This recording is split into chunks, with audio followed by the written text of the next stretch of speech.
Hi everybody, this is Dr. Britt Talley Daniel MD, a neurologist and a headache doctor.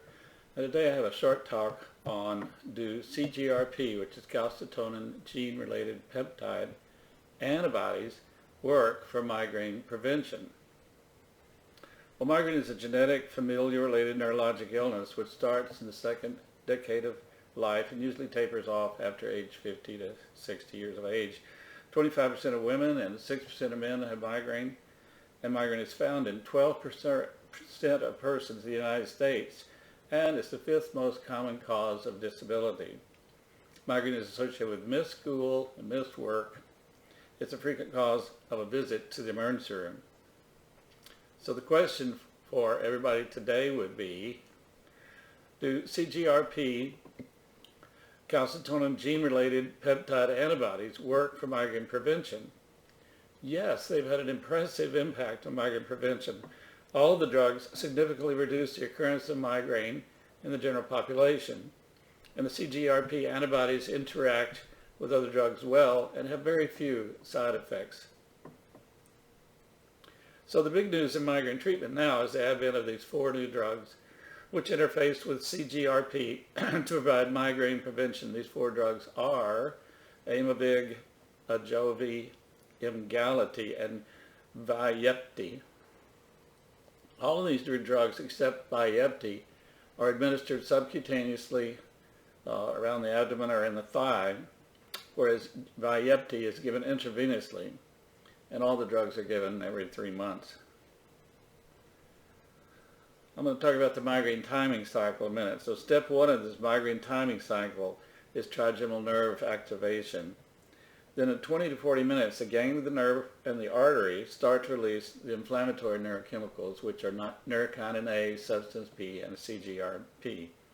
These neurochemicals inflame the nerve and the artery and the human pain center, which is the thalamus, and start arterial vasodilatation. The CGRP antibody blocks the release of CGRP, one of the central neurochemicals involved during an attack of migraine.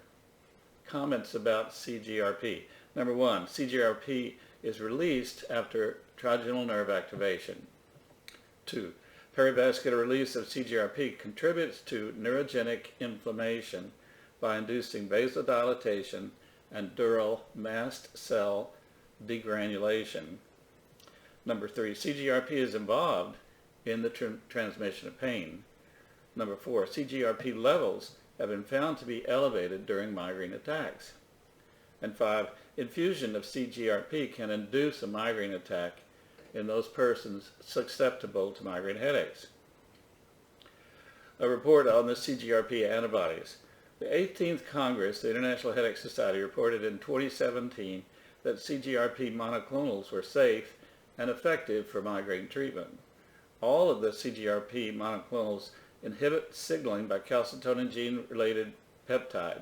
In general, they all performed similarly, both in efficacy and in safety and in tolerability. The main differences between the drugs were in doses, the route of administration, and the target of the antibodies. So these drugs have had a tremendous impact on the practice of neurology for headache in America and the world.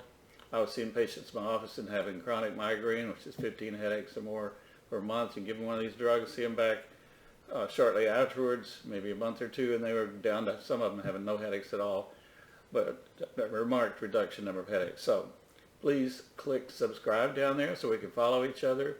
Follow me on YouTube for other talks on migraine and headache. God bless all you persons who have migraine, and I will see you on the next talk.